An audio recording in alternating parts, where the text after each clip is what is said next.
heart of Tehran, something happened that intelligence agencies had been planning for months. A heavily guarded leadership compound, one of the most protected locations in Iran, was suddenly hit by precision strikes. Within seconds, multiple buildings were destroyed, and somewhere beneath that compound, deep underground, was the most hunted man in the Middle East. For decades, Ali Khamenei ruled Iran as its supreme leader, but in the shadows, two of the world's most powerful intelligence agencies were slowly closing in: the Central Intelligence Agency of the United States and Israel's elite spy service, the Mossad.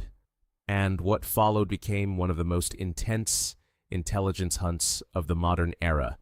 For nearly 4 decades, Khamenei stood at the center of Iran's power structure. Every major strategic decision passed through him: military strategy, foreign policy, and Iran's controversial nuclear program. Because of his position, he became one of the most protected political leaders on earth. Iran's security apparatus built multiple layers of protection around him. At the center of that protection was a network of underground bunkers. Some of these facilities were believed to be buried nearly 100 meters beneath the surface, deep enough to survive conventional airstrikes, deep enough to survive even powerful bunker-penetrating bombs. These bunkers were connected through a maze of tunnels running beneath Tehran. Even senior Iranian officials often didn't know where the supreme leader was located. When meetings were scheduled, officials were sometimes transported in sealed vehicles and blindfolded during the final part of the journey.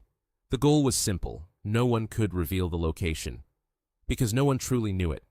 From the outside, Khamenei had become almost invisible, but intelligence agencies specialize in one thing above all else: finding patterns. And over time, even the most careful leader develops routines. That is where the intelligence hunt began. According to multiple intelligence sources, the CIA had been tracking Iranian leadership movements for months. Satellite surveillance, signals intelligence, human sources inside the region. Analysts began mapping the supreme leader's security patterns: where he traveled, who he communicated with, which compounds were used during certain meetings. The process was slow, methodical, and incredibly complex, because Iran had spent decades preparing for exactly this kind of threat. Meanwhile, Israel's Mossad was running its own parallel intelligence operation.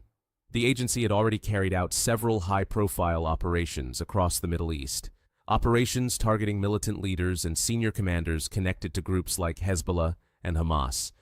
Each mission refined their capabilities: tracking hidden leaders, locating underground command centers, identifying secure communication networks. Intelligence circles, this approach became known as precision decapitation. The strategy focused on one objective: remove key leaders and disrupt the entire command structure. But finding Iran's supreme leader was a completely different challenge, because unlike other targets, Khamenei rarely appeared in public, and when he did, his movements were surrounded by extreme secrecy. By early 2026, intelligence agencies began noticing something unusual.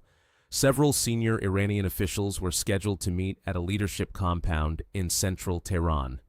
The compound housed offices connected to Iran's top national security leadership. Normally, high-level officials avoided gathering in large numbers at the same location. It was a deliberate security precaution. If a single strike ever hit that location, the entire leadership structure could be wiped out. So meetings like this were extremely rare. That is what caught the attention of intelligence analysts. Even more surprising, signals and surveillance data suggested something else. There was a strong possibility that the supreme leader himself would be present. If the information was correct, it created a rare opportunity, a moment when multiple senior leaders could be located in the same place at the same time. But there was a complication. The meeting was scheduled for the morning. Most military strike operations are carried out at night. Darkness provides natural concealment for aircraft and drones, but waiting until night would mean losing the opportunity completely. So planners faced a difficult decision: strike in daylight or miss the window. Behind the scenes, military planners and intelligence officials began coordinating a massive operation. The goal was not simply to strike one target. The goal was to disrupt Iran's command structure simultaneously. The first step was disabling Iran's air defense network. Iran had built one of the largest air defense systems in the region. Radar stations, surface-to-air missile batteries, integrated command centers. Before any strike aircraft could approach Tehran, those systems had to be neutralized. This is where American military assets played a crucial role. Cruise missiles launched from naval platforms in the region, targeted radar installations, and air defense nodes. The purpose was simple: blind the system. Without radar coverage, air defenses become far less effective. Once those defenses were suppressed, the strike window opened. Early that morning, aircraft began moving into position. Precision-guided weapons were programmed with exact coordinates. The intelligence data had to be flawless. There would be no second chance. As the strike package approached Tehran, timing became critical. Multiple targets had to be hit simultaneously. Seconds mattered. At approximately 9:40 a.m., the attack began. Long-range precision weapons struck the leadership compound. Explosions ripped through several buildings inside the complex. The strikes were carefully calculated. Each target had been selected based on intelligence reports, identifying where specific officials were located. Within moments, the compound was devastated. Multiple structures collapsed under the impact. Shockwaves echoed across the surrounding district.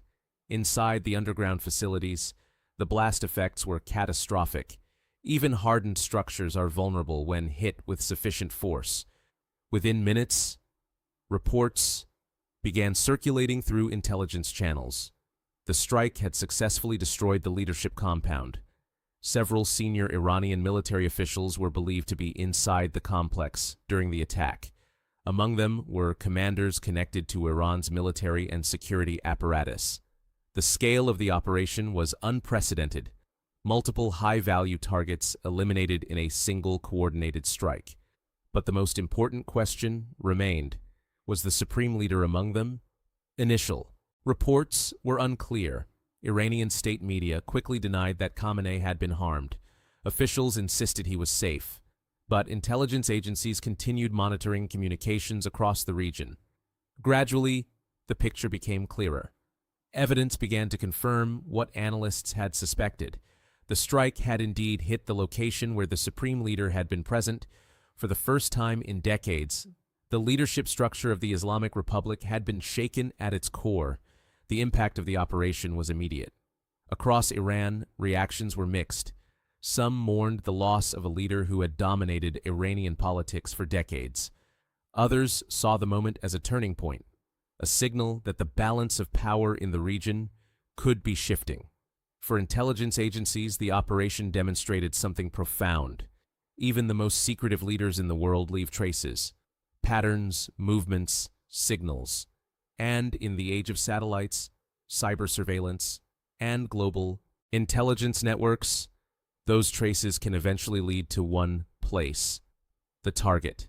Because in modern warfare, no bunker is truly unreachable, and no leader, no matter how powerful, can hide forever.